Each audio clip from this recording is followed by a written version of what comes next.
Puji nama Tuhan.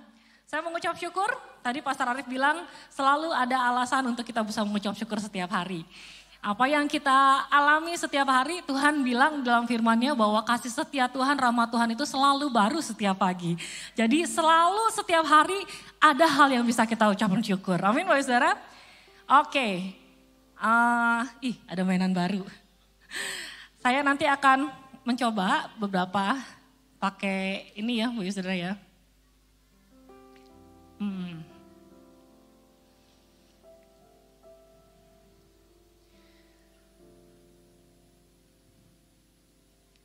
Oke. Jadi hari ini kita akan belajar tentang 3 hal. Jadi saya akan beri judul firman Tuhan pada pagi hari ini, 1, 2, 3, action. Ya, kalau misalnya ikut seminar men's conference ya, 1, 2, 3. Yes, kalau sekarang 1, 2, 3, action. Maksudnya apa? Dalam poin 1, 2, dan 3, di papan ini saudara bisa lihat. Jadi kita akan membahas tentang poin pertama itu tentang thanksgiving atau ucapan syukur. Yang kedua tentang praise atau pujian. Dan yang ketiga tentang worship atau penyembahan. 3 hal ini merupakan bagian penting dari kehidupan kita sebagai orang-orang percaya.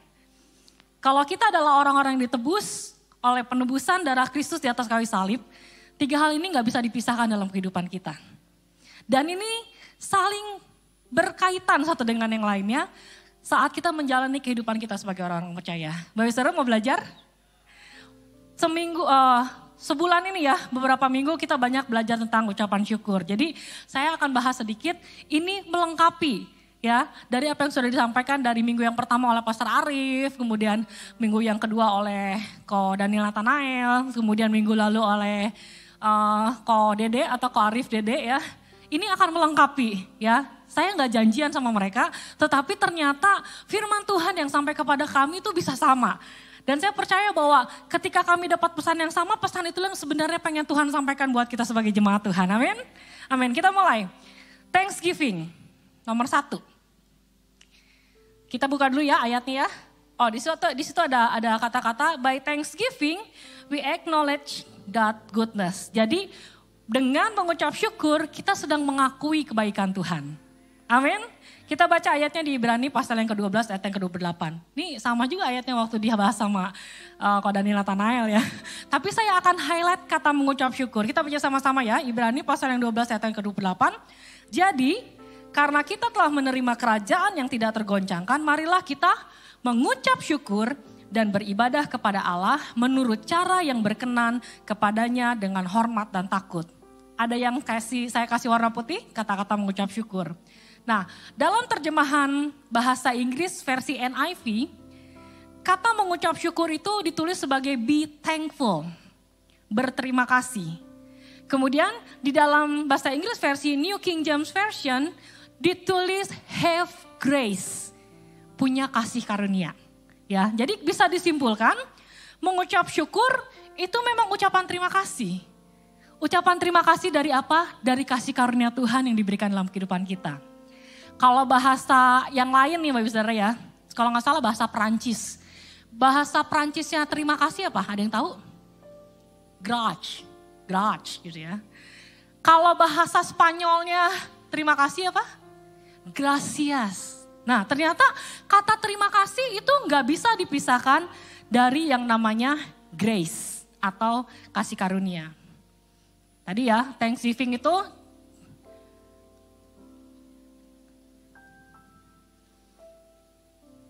acknowledge God, goodness of God.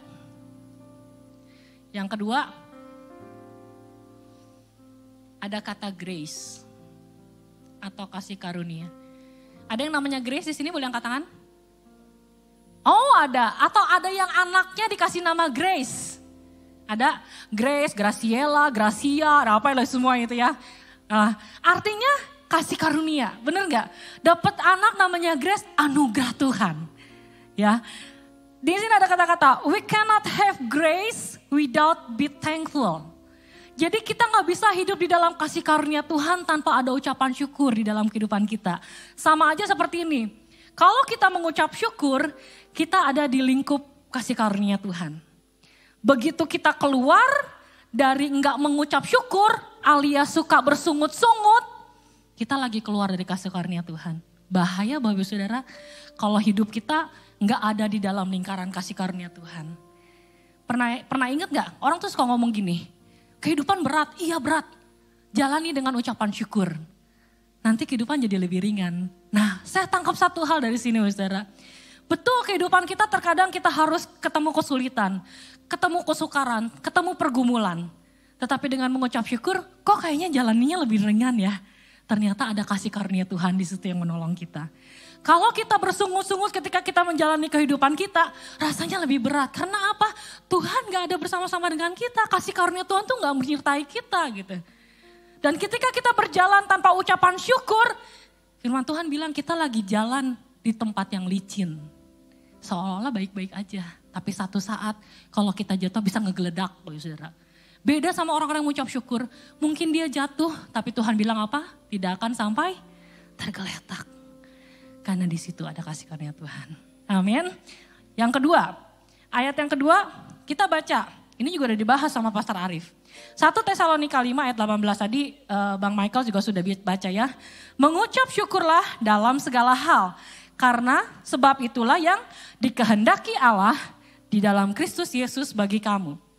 Ucapan syukur, kita mengakui kebaikan Tuhan, di dalamnya ada kasih karunia Tuhan, dan juga sebenarnya kita lagi hidup di dalam God's will. Atau kehendaknya Tuhan. Kalau kita berjalan sesuai dengan kehendaknya Tuhan, sekali lagi, ketika kita mau mengalami kejatuhan, gak akan sampai tergeletak. Sebab tangan Tuhan yang akan menopang kita. Amin Bapak Saudara. Jadi mari jalani kehidupan kita dengan ucapan syukur. Ucapan syukur juga katanya adalah akses untuk kita bisa mendekati Tuhan. Ya, minggu lalu Ko Arif Dede sudah sampaikan, masuk gerbangnya dengan ucapan syukur. Mazmur 100 ayat yang keempat. Masuklah melalui pintu gerbangnya dengan nyanyian syukur. Baru setelah itu ke dalam pelatarannya dengan puji-pujian. Jadi kalau di pintu gerbangnya kita sudah mengkondisikan hati kita dengan penuh ucapan syukur. Begitu kita masuk ke dalam pelataran Tuhan, ekspresi pujian penyembahan kita akan menjadi luar biasa. Karena diawali dengan ucapan syukur itu kuncinya. Masuk gerbang dengan ucapan syukur dulu. Begitu masuk ke dalam pelataran Tuhan, menaikkan pujian penyembahan Tuhan kepada Tuhan. Ekspresi kita adalah ekspresi mengucap syukur dan ungkapan cinta kita sama Tuhan. Jadi sekali lagi, nyanyian syukur itu adalah akses untuk kita masuk dalam hadirat Tuhan. Lanjut ayat yang kelima ya Saudara ya. Mazmur 100 ayat yang kelima, lanjutan yang tadi. Ternyata firman Tuhan itu kalau nyuruh kita sesuatu, selalu ada alasan di baliknya. There is always why behind the what. Ya, tadi dibilang masuklah ke pintu gerbangnya dengan ucapan syukur ke dalam pelataran dengan puji-pujian. Bersyukurlah kepadanya dan pujilah namanya. Ini alasannya. Sebab ada 3 alasan. Yang pertama, Tuhan itu baik. Yang kedua, kasih setianya untuk selama-lamanya. Dan yang ketiga, kesetiaannya tetap turun-temurun. Itu ada quotes ya. Di atasnya, there's always a reason to be thankful. Selalu ada alasan untuk mengucap syukur. Ini firman Tuhan kasih bukan cuma 1 alasan, tetapi 3 alasan. Ikuti bareng-bareng sama saya ya. Alasan mengapa kita mengucap syukur. Dan ini adalah permanent, unchanging reasons yang bisa kita alami di dalam Tuhan sehingga kita bisa mengucap syukur. Yang pertama katakan sama-sama, sebab. Yang kedua, kesetiaannya untuk. Yang ketiga, kesetiaannya tetap turun-temurun. Kalau Pastor Joy suka bilang kesetiaannya tetap turun-temurun sampai 4 keturunan bahkan beribu-ribu keturunan. Luar biasa. Jadi ketika mungkin kita sulit mengucap syukur, ingat ini unchanging reason. Alasan untuk kita mengucap syukur yang gak akan pernah berubah sampai selama-lamanya. Tuhan itu baik, kesetiaannya untuk selama-lamanya dan kesetiaannya sampai turun-temurun, generation to generation. Amin Bapak Saudara. Puji Tuhan. Nah, kita tahu bersama juga bahwa ada kuasa di dalam pengucapan syukur. Ini juga udah dibahas ya. Sekali lagi saya nggak janjian loh sama pembicara-pembicara yang sebelumnya.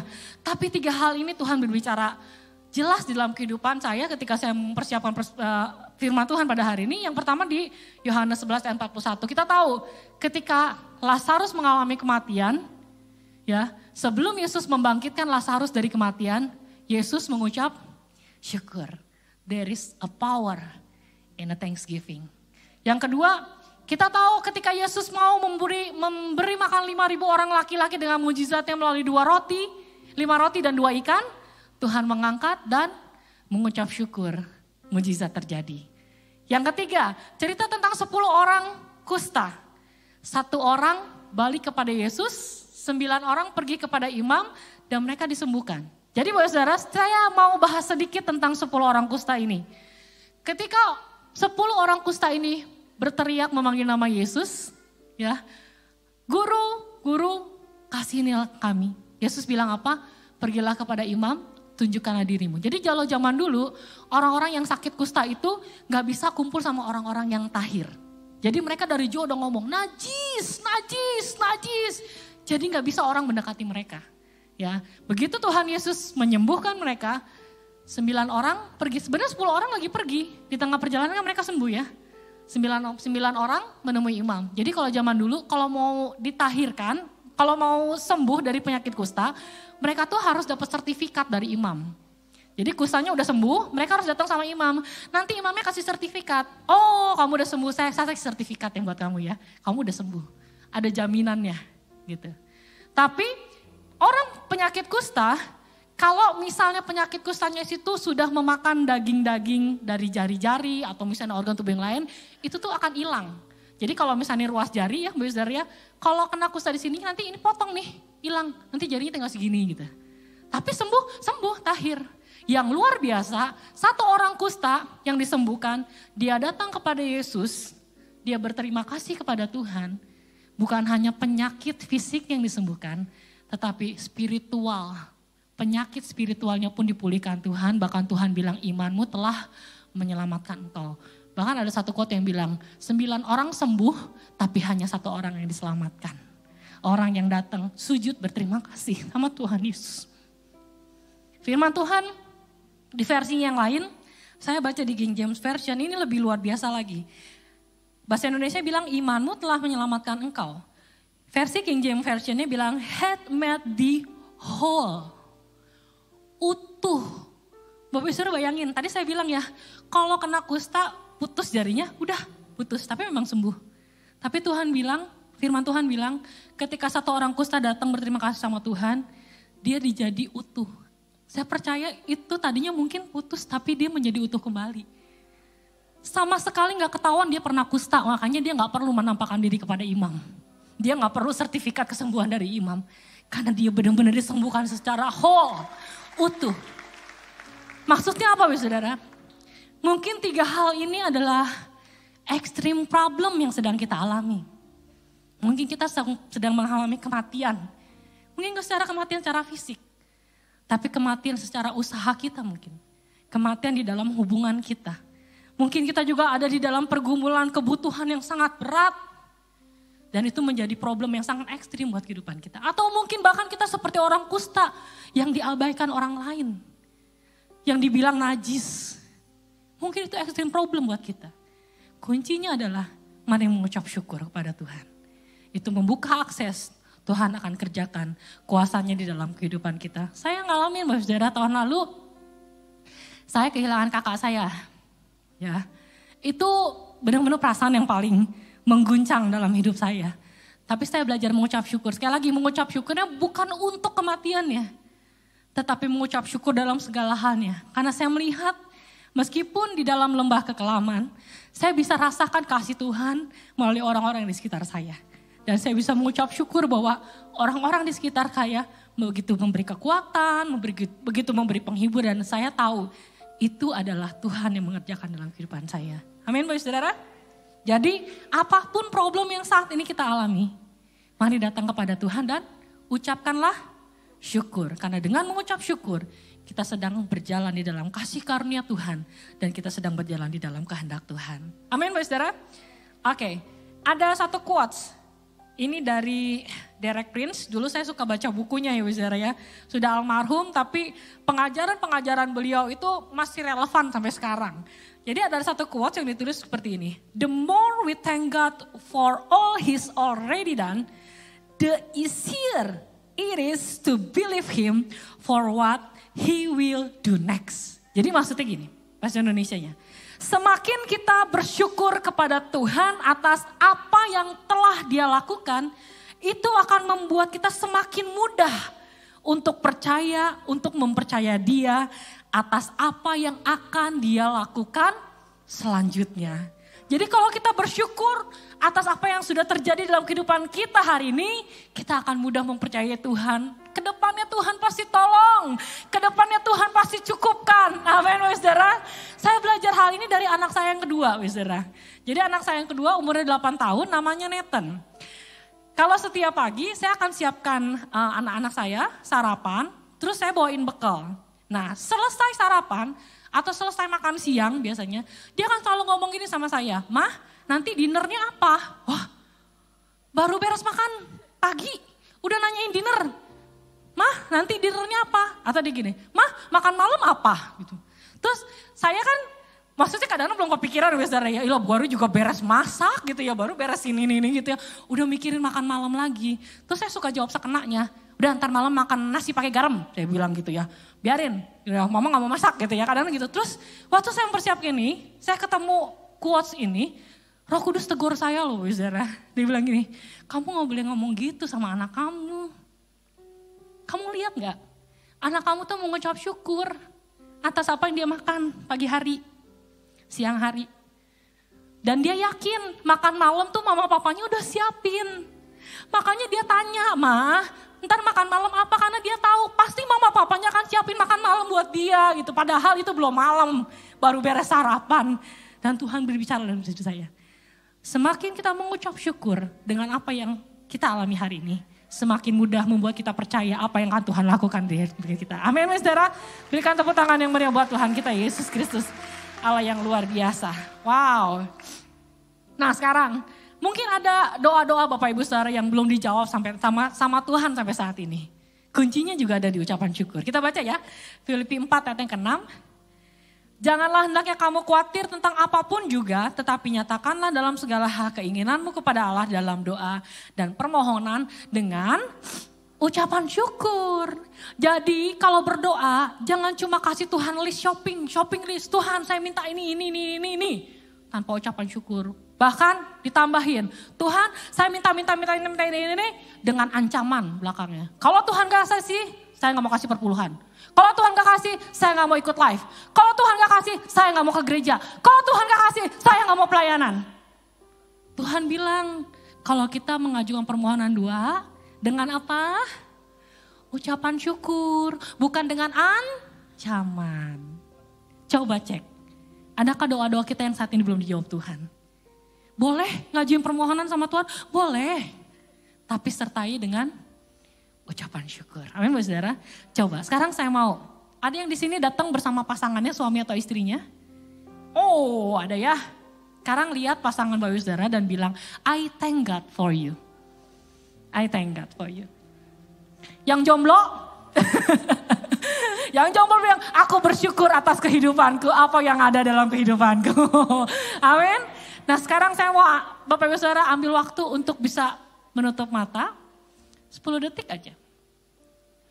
Pikirkan sesuatu yang saudara bisa bilang, "Terima kasih Tuhan." Dan ucapan gitu, terima kasih sama Tuhan. Bilang terima kasih Tuhan. Terima kasih Tuhan. Sambil kita akan nyanyikan pujian ini bersama-sama. Terima kasih Tuhan, terima kasih.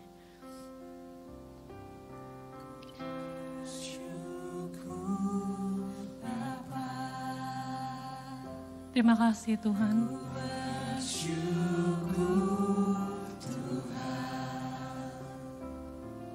Terima kasih.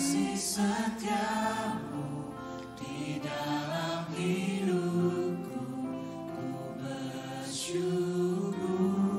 Mari nyanyikan syukur kita kepada Tuhan. Ku bersyukur Bapa. Ku bersyukur Bapa.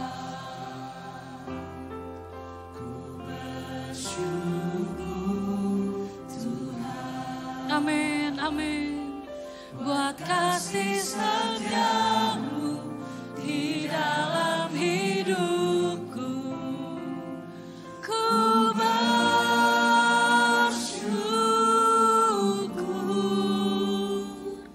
Tuhan. Boleh berikan tepuk tangan buat Tuhan kita?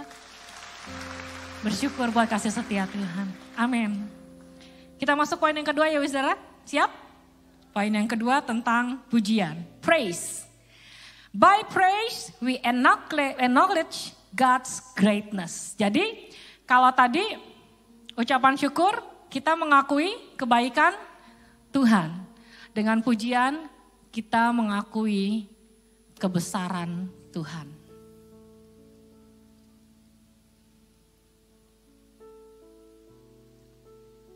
Kita baca ya, Mazmur pasal yang ke-96 ayat 1 sampai yang ke-4. Sudah siap? Nyanyikanlah nyanyian baru bagi Tuhan. Menyanyilah bagi Tuhan, hai segenap bumi. Menyanyilah bagi Tuhan, pujilah namanya, kabarkanlah keselamatan yang daripadanya dari hari ke hari. Ayat yang ketiga, ceritakanlah kemuliaannya di antara segala, amin, dan perbuatannya yang sungguh ajaib di antara suku bangsa. Ayat yang keempat, sebab Tuhan maha besar dan sangat terpuji, dia lebih dahsyat dari segala Allah. Sebab Tuhan maha besar, sebab Tuhan maha besar dan sangat terpuji, kuasanya dahsyat menghancurkan musuh. Jadi ini ada nyanyian ya Bapak Saudara ya. Tadi ayat yang ke-1 sampai ke-2 banyak kata-kata bernyanyi, menyanyi, karena praise itu memang adalah pujian, nyanyian ya. Kita lihat ya, kata nyanyian ini ditulis banyak di dalam kitab Mazmur. Mazmur itu dalam bahasa Inggrisnya Psalm. Bahasa aslinya ditulis dengan kata Tehillim. Tehillim itu artinya praises, puji-pujian ya. Dan Mazmur punya kitab paling banyak di antara semua kitab yang ada di Alkitab. Ada berapa pasal? 150. Bisa disimpulkan apa saudara? Berarti dominannya kita harus banyak memuji Tuhan. Amin. Pujian gak cuma gak cuma ngomongin tentang nyanyian, ya, tetapi bisa bersorak, bisa menceritakan kemuliaan Tuhan, bisa proclaim, bisa declare ya, semua tentang kebesaran Tuhan, tentang perbuatan-perbuatan yang Tuhan yang ajaib. Karena pujian itu mempersiapkan jalan untuk intervensi supernatural dan keselamatan dari Tuhan bisa dialami oleh setiap orang melalui pujian. Jadi pujian itu juga punya kuasa, saudara. Ya, ada 2 cerita, satu dari perjanjian lama, satu dari perjanjian baru. Satu cerita tentang kekuatan pujian, kita baca kisahnya Raja Yosafat. Ya, saya nggak bahas secara mendetil, tapi nanti di rumah Bapak Ibu Saudara bisa baca di kitab 2 Tawarikh pasal yang ke-20. Tentang bagaimana pujian penyembahan yang dinaikkan kepada Tuhan itu membuat musuh sendiri kalang kabut dan saling membunuh. Wah, itu luar biasa ya. Jadi kita tahu Raja Yosafat pada saat itu dalam keadaan yang sangat ketakutan. Karena dia mau diserang sama bangsa asing. Dan yang nyerang dia itu bukan cuma satu bangsa. Tetapi 3 bangsa sekaligus, saudara. Bani Amon, Bani Moab, dan satu lagi orang Meonim dibilangnya, dari pegunungan Seir. Bayangin, kita diserang sama satu masalah aja, udah amburadul saudara. Ini Yosafat akan diserang sama 3 bani sekaligus, 3 musuh sekaligus. Dia ketakutannya luar biasa. Tapi satu respon yang diambil sama Raja Yosafat, dia berdoa kepada Tuhan. Nanti saya bahas sedikit ya tentang bagian worship ya. Dia berdoa, berpuasa kepada Tuhan. Dia sujud menyembah sampai mukanya menyentuh tanah katanya. Dan kemudian dia mengumpulkan orang-orang Lewi untuk menaikkan pujian kepada Tuhan. Setelah itu dia berdiskusi sama panglima-panglima besarnya. Gimana ini? Ya udah kita berdoa lagi, kita berpuasa. Dan Tuhan memerintahkan mereka untuk menyiapkan pasukan, tapi bukan pasukan perang. Pasukan paduan suara. Pasukan paduan suara disuruh perang ngelawan 3 bangsa. Nggak masuk akal. Tapi inilah kuasa dari pujian penyembahan. Karena ketika pujian dinaikkan, firman Tuhan bilang Allah itu bersemayam di atas pujian. Dan yang luar biasa, ketika rakyat Yehuda, orang-orang Lewi, imam-imam Lewi, pasukan paduan suara menyanyikan pujian bagi Tuhan. Seketika itu juga Bani Moab, Bani Amon, dan orang-orang dari pegunungan Seir itu dihadang sama Tuhan. Gak bisa masuk wilayah Yehuda. Dihadang, gak cuma dihadang, Tuhan membuat mereka saling bunuh-bunuhan musuhnya. Karena kuasa penyembahan, kuasa pujian yang terjadi di sana. Kita percaya ada kuasa dalam pujian, amin saudara. Kemudian ada kisah selanjutnya di Perjanjian Baru tentang Paulus dan Silas. Wah ini terkenal ya ceritanya ya. Jadi nanti Bapak Ibu saudara bisa baca ini di Kisah Para Rasul pasal yang ke-16. Ayat yang 25 bilang begini, tengah malam Paulus dan Silas itu berdoa dan menyanyikan puji-pujian kepada Tuhan dan orang-orang hukuman lain mendengarkan mereka. Pada saat pujian penyembahan itu dinaikkan, terjadilah gempa bumi yang dahsyat. Penjara itu goyang. Gempa buminya gak cuma menghancurkan tembok dan tanah, membuka belenggu, saudara. Luar biasa kan? Mana ada gempa bumi, ini orang lagi di borgol, borgolnya lepas. Kalau bukan kuasa Tuhan yang bekerja, gak ada yang seperti itu saudara. Ya, kuasa pujian dan penyembahan terjadi sehingga Paulus dan Silas waktu itu bisa dibebaskan. Bahkan bukan cuma itu saja, semua tawanan dilepaskan, kepala penjara di Filipi diselamatkan. Makanya tadi bilang bahwa pujian penyembahan itu sedang mempersiapkan jalan bagi Tuhan untuk menyatakan kekuatan supernaturalnya dan keselamatannya bagi orang-orang. Amin Bapak Saudara? Amin. Nah kita akan baca juga di Mazmur pasal yang ke-8 ayat yang ke-3. Pujian juga adalah senjata buat kita. Pujian adalah spiritual weapons buat kita. Ya.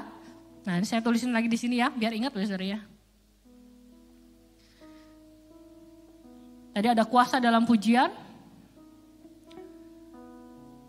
Dan pujian juga adalah senjata rohani bagi kita. Kita baca di Mazmur pasal yang ke-8 ayat yang ke-3. Dari mulut bayi-bayi dan anak-anak yang menyusu telah kau letakkan dasar kekuatan karena lawanmu untuk membungkam musuh dan pendendam. Siapa sih musuh kita Bapak Saudara? Siapa musuh kita? Nggak tahu. Siapa musuh kita? Setan, iblis. Sebenarnya kerjaan dia ngapain sih? Hah? Kerjaannya dia tuh apa katanya? Seperti singa yang mengaum-ngaum, padahal giginya ompong. Nggak bisa dia nerkam kita. Tapi dia pakai kata-kata untuk menghancurkan kita. Dia kasih kata-kata yang bikin kita khawatir, dia kasih tuduhan sama kita, dia kasih intimidasi sama kita. Makanya kita harus lawan dia dengan pujian. Karena tadi firman Tuhan berkata, dengan pujian kita membungkam. Mulutnya ditutup, jangan ngomong lagi. Itu ada kuasanya. Bahkan ada satu komentar yang bilang, ketika kita memuji Tuhan, ya, ketika kita menaikkan pujian kepada Tuhan, Tuhan itu lagi maksa si iblis untuk diam, shut up. Gitu. Gak ada kuasanya.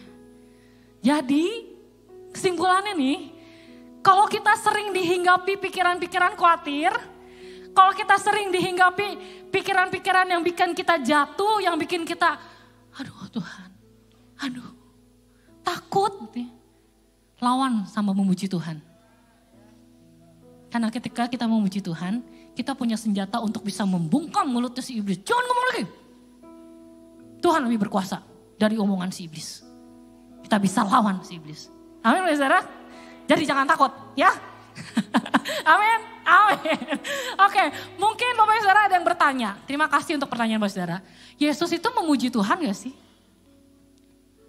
Coba, Yesus memuji Tuhan gak? Gak yakin begitu. Halo? Yesus memuji Tuhan? Iya, benar. Ada gak ayatnya? Ada, saudara. Ya, kita baca ya. Yesus juga menyanyikan pujian bagi Tuhan. Matius 26 ayat yang ke-30. Perhatikan ini. Sesudah menyanyikan nyanyian pujian, pergilah siapa? Yesus dan murid-muridnya ke Bukit Zaitun. Jadi Yesus juga nyanyi, saudara, ternyata.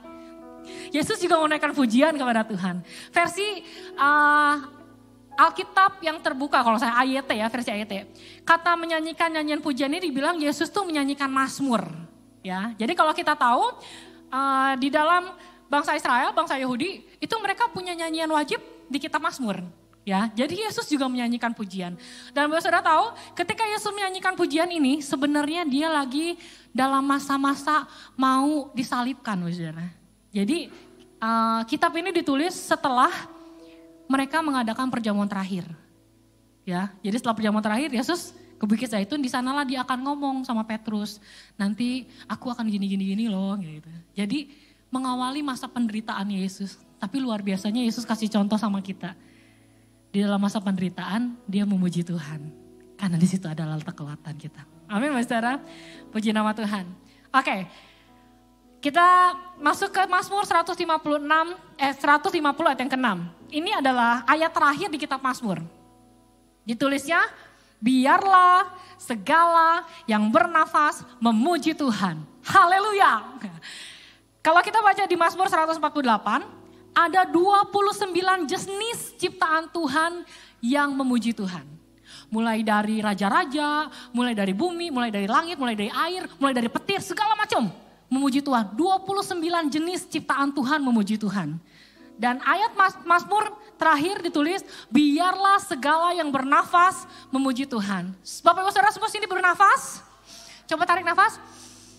Bernafas ya semua ya.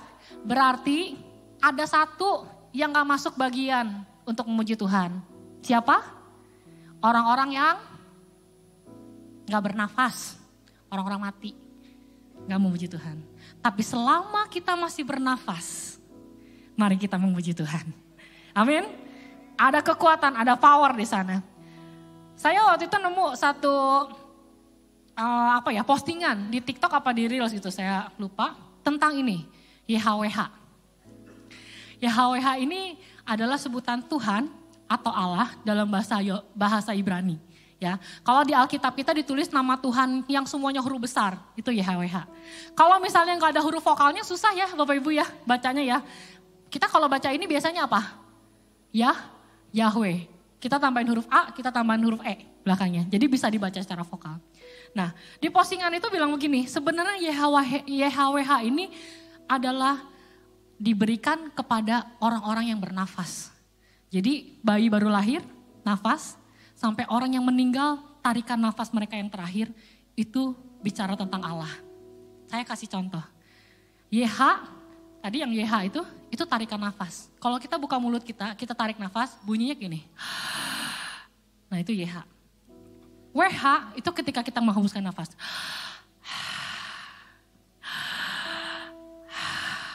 Itu nama Yahweh. Jadi nafas kita itu lagi menceritakan tentang Allah, saudara. Makanya selama kita masih bernafas, jangan berhenti untuk memuji Tuhan. Amin. Terima kasih Tuhan. Takkan berhentiku memujimu, takkan berhentiku menyembahmu, sampai habis seluruh nafasku. Selamanya Kau Tuhan di hidupku. Nyanyikan sama-sama, takkan berhenti ku memujimu Tuhan. Takkan berhenti ku memujimu, takkan berhenti ku menyembahmu, sampai habis seluruh nafasku. Selamanya Kau Tuhan di hidupku. Sampai habis selama kita masih bernafas, jangan pernah berhenti memuji Tuhan. Amin, saudara? Oke, sampai di sini masih aman? Bisa dimengerti firman Tuhan ini?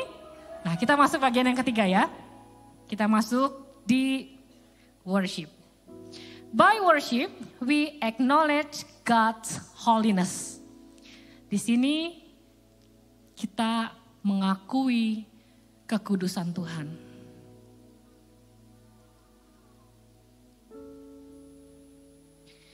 Allah itu kudus. Benar nggak saudara? Allah itu kudus. Kalau kita mau berhubungan dengan Tuhan, gak bisa sebenarnya. Karena kita penuh dengan dosa. Tuhan bilang, firman Tuhan bilang, tanpa kekudusan kita gak bisa lihat Tuhan. Tanpa kekudusan kita gak bisa berhubungan dengan Tuhan. Satu-satunya jalan, Dia yang harus turun sendiri menebus kita, sehingga kita dikuduskan, supaya kita bisa berelasi dengan Tuhan yang kudus. Ketika Tuhan menciptakan Adam dan Hawa, Dia menempatkan di Taman Eden. Eden itu artinya presence of God, hadirat Tuhan. Tapi ketika Adam dan Hawa jatuh dalam dosa, dia harus keluar dari presence of God, karena dia gak kudus, gak bisa connect sama Allah yang kudus. Makanya Tuhan Yesus datang ke dunia. Dia menebus kita semua supaya kita bisa diperdamaikan dengan Tuhan. Dan ketika Yesus mati di atas kayu salib, Markus pasal yang ke-15 ayat yang ke-37 sampai 38 bilang gini. Lalu berserulah Yesus dengan suara nyaring dan menyerahkan nyawanya. Ketika itu, tabir bait suci terbelah dua dari atas sampai ke bawah. Kita tahu di dalam bait suci itu ada pelataran, ada ruang kudus dan ada ruang maha kudus. Ada pemisah di antara ruang kudus dan ruang maha kudus, itu pakai tabir, pakai tirai. Dan gak semua orang bisa masuk ke ruang maha kudus. Yang bisa masuk ke ruang maha kudus di mana Allah hadir di situ hanyalah imam-imam agung, imam-imam besar. Ya, kalau pendeta tuh udah pendeta penuh gitu, baru boleh masuk ke ruang maha kudus. Ya, tapi ketika Yesus mati di atas kayu salib, tabir itu terbelah dari atas sampai ke bawah. Brak! Artinya udah gak ada lagi pemisah antara ruang kudus, ruang maha kudus. Orang boleh masuk ke dalam ruang maha kudusnya Tuhan karena ada korban yang sudah diberikan melalui kematian Yesus Kristus. Dan Dia adalah Yesus yang menebus kita semua, saudara. Sehingga saat ini kita bisa terkoneksi, kita bisa berhubungan dengan Tuhan. Kalau masih pakai zamannya bait Allah, begitu kita mau ke gereja, kesenggol angkot terus kita marah, masuk ruang maha kudus ini mati kita, saudara. Tapi karena kematian Yesus yang menjadi korban sekali untuk selama-lamanya, kita bisa masuk dengan bebas di dalam ruang maha kudusnya Tuhan karena penebusan Kristus. Di zaman dulu, bangsa Yahudi itu punya hari raya namanya Yom Kippur. Ya, jadi Yom Kippur itu adalah hari penebusan atau hari pendamaian yang hanya dilakukan 1 tahun sekali. Nah, di hari itulah imam besar itu boleh masuk ke ruang maha kudus dan melakukan penyucian dan pendamaian, penebusan buat umat Israel, buat orang-orang Yahudi. Cuma setahun sekali, Bu saudara. Okay? Tapi dengan kematian Yesus udah gak ada lagi tuh. Cuma setahun sekali bisa ketemu Tuhan. Enggak. Setiap saat kita bisa ketemu Tuhan. Karena darah Yesus sudah menebus semuanya. 1 kali untuk selama-lamanya. Amin, Bu saudara. Mengucap syukur buat pengorbanan Yesus bagi kita semua. 2 minggu yang lalu Kak Anin bilang, no worship without sacrifice. Gak ada penyembahan tanpa pengorbanan. Dan kita bersyukur kata penyembah, karena penyembahan kita yang sekarang itu sudah dilakukan dan sudah dilakukan penebusan oleh Yesus Kristus di atas kayu salib. Ibrani 10 ayat yang 19 sampai 20. Jadi saudara-saudara, oleh darah Yesus kita sekarang penuh keberanian dapat masuk ke dalam tempat kudus. Karena Ia telah membuka jalan yang baru dan yang hidup bagi kita melalui tabir, yaitu dirinya sendiri. Amin, saudara. Nah, kalau kita baca Alkitab, kitab Imamat itu menuliskan peraturan-peraturan bagaimana cara umat Israel beribadah. Mulai dari persembahannya, mulai tata caranya, mulai pakaiannya, mulai hari-harinya, mulai puasanya, segala macam ya. Tetapi di perjanjian baru, kitab Imamat itu digenapi di kitab Ibrani. Jadi kalau Bapak Ibu nanti di rumah baca kitab Ibrani itu adalah penggenapan apa yang peraturan-peraturan dilakukan di dalam kitab Imamat. Melalui siapa? Melalui Yesus Kristus. Yesus Kristus yang sudah menggenapi semua apa yang tertulis tata cara ibadah di dalam kitab Imamat. Ini luar biasa. Ketika saya baca kitab Imamat, oh iya ya, kita udah gak susah-susah lagi tuh. Harus cari burung merpati, harus cari lembu, harus cari kambing, harus cari sapi gitu untuk pengorbanan. Karena semuanya sudah dilakukan oleh Yesus Kristus buat kita semua. Dan saya merenungkan no worship without sacrifice.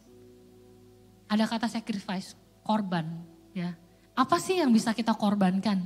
Apa sih yang menjadi persembahan bagi kita pada saat ini?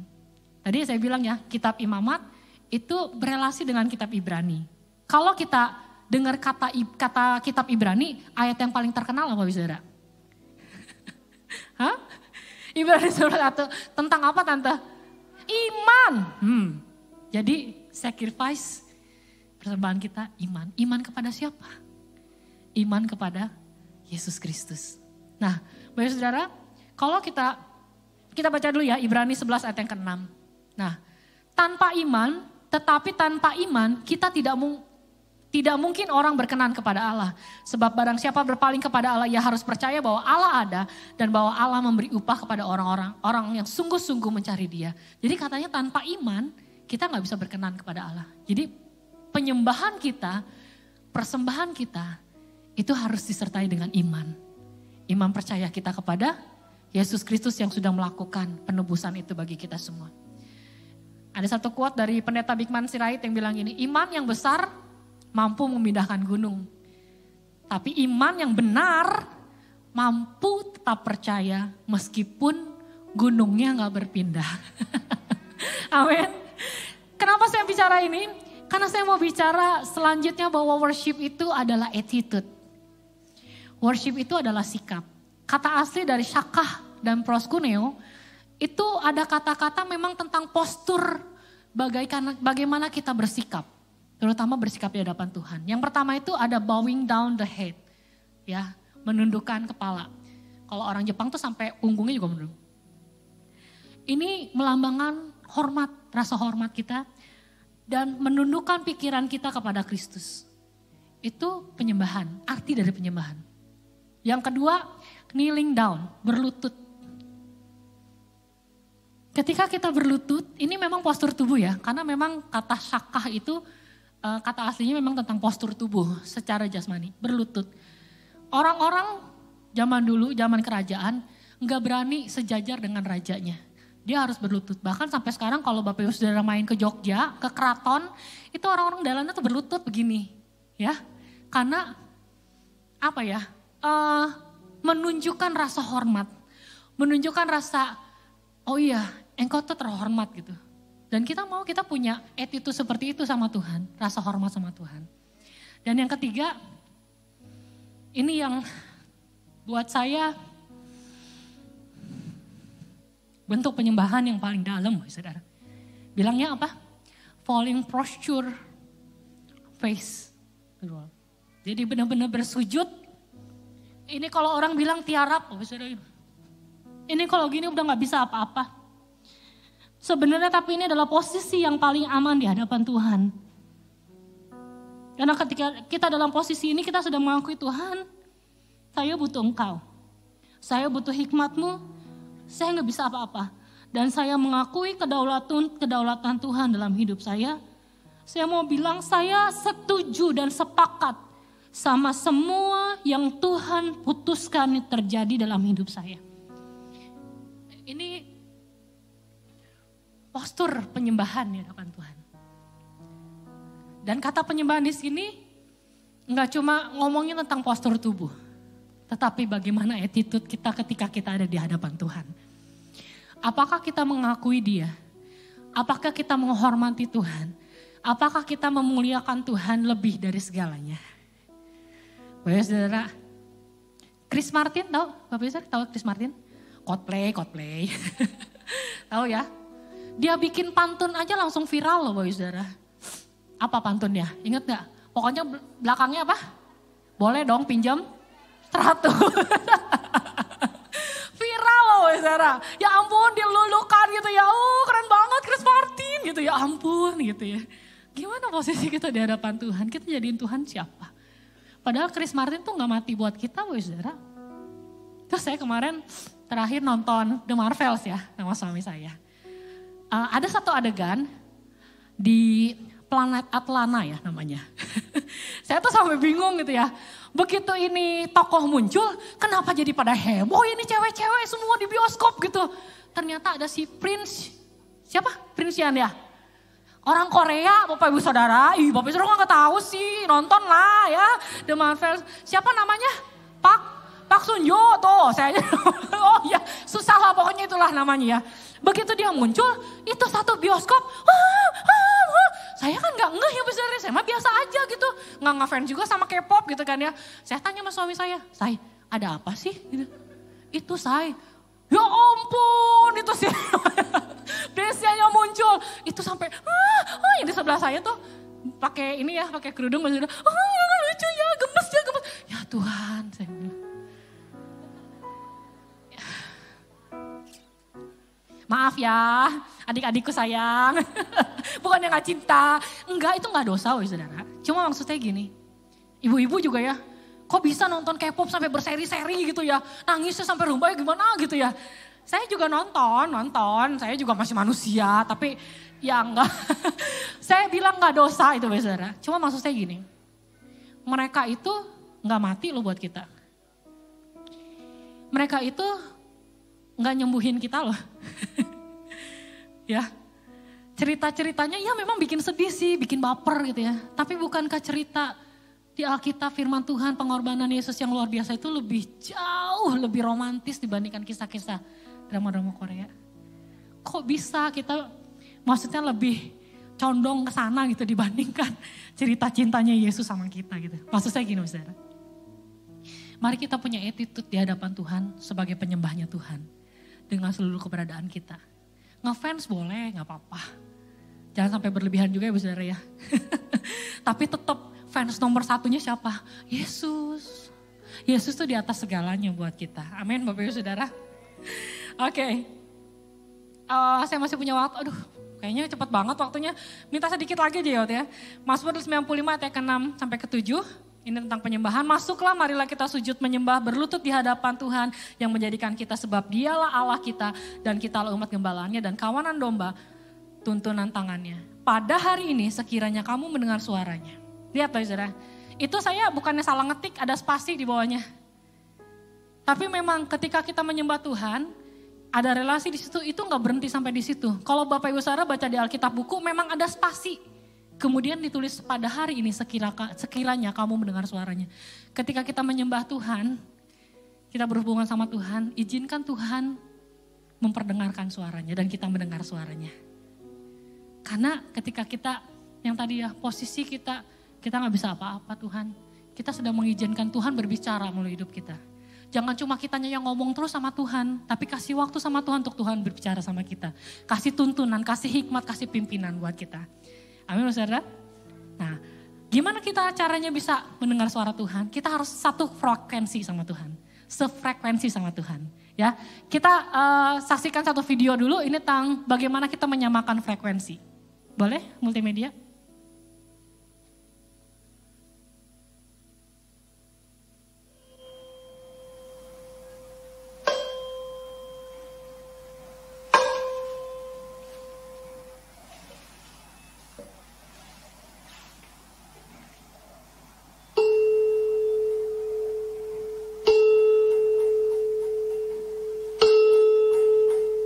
Lihat gak saudara? Waktu beda frekuensi, pingpongnya gak mau gerak. Tetapi begitu frekuensinya sama, pingpongnya gerak. Mari kita jadi satu frekuensi sama Tuhan. Ya. Jadi ketika kita satu frekuensi sama Tuhan, kita bisa tahu ini suaranya Tuhan. Ini dari Tuhan. Ya, mari terus tingkatkan waktu pribadi kita dengan Allah. Oke, yang terakhir, action. Ya, udah 1, 2, 3, cara actionnya. Kolose 3 ayat 23. Apapun juga yang kamu perbuat, perbuatlah dengan segenap hatimu seperti untuk Tuhan dan bukan untuk manusia. Ini actionnya. Apapun yang kita lakukan seperti untuk Tuhan dan bukan untuk manusia. Ini bentuk worship yang nyata. Kalau Ko Anin 2 minggu lalu bilang, penyembahan yang sesungguhnya itu terjadi ketika kita ada di luar gereja. Jadi nanti nih Bapak Saudara ya, begitu keluar dari pintu gereja, jangan bilang selamat pulang. Kasih bilang selamat beribadah ya. Karena ibadah sesungguhnya terjadi nanti ketika kita keluar dari gereja ini. Selamat beribadah dari Senin sampai Sabtu, beribadah di luar. Kita naikkan ucapan syukur kita sama-sama di hari Minggu. Amin Bapak Saudara. Oke, ada satu quote lagi yang bilang, menyembahlah sebagai imam di hadapan Allah dan nabi di hadapan manusia. Kita diberikan satu privilege untuk masuk dalam hadirat Tuhan, menyembah Tuhan, memuji Tuhan. Tetapi kita juga harus memberitakan kebenaran firman Tuhan itu dimanapun Tuhan menempatkan kita. Amin saudara.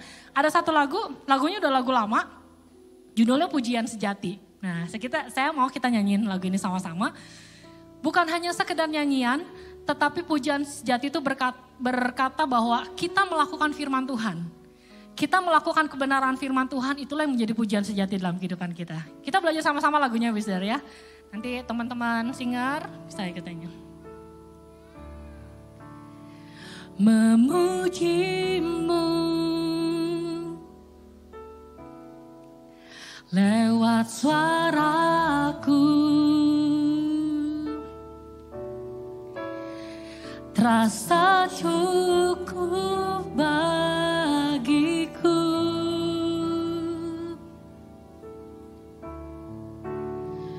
Namun semua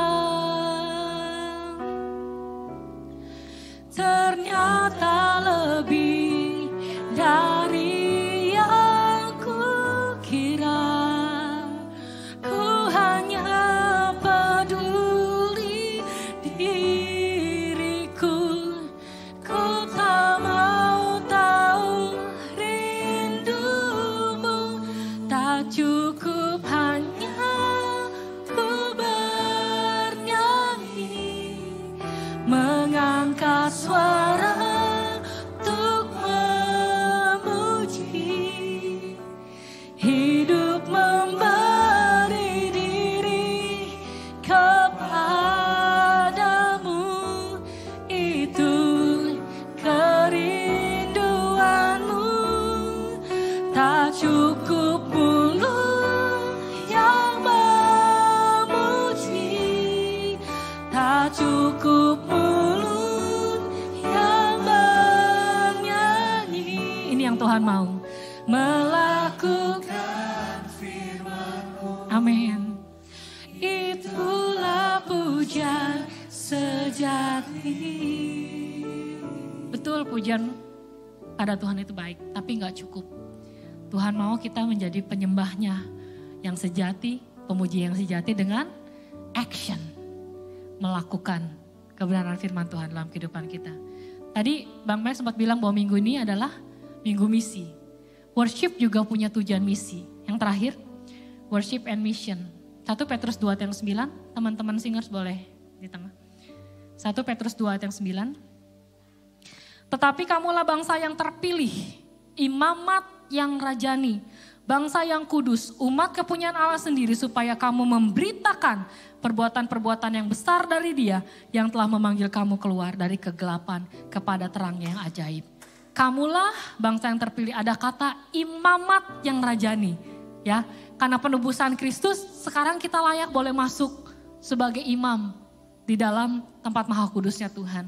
Dan gak cuma sampai di situ Bapak Saudara, penebusan Kristus yang Dia lakukan itu gak hanya membuat kita manas-manasin kursi gereja aja.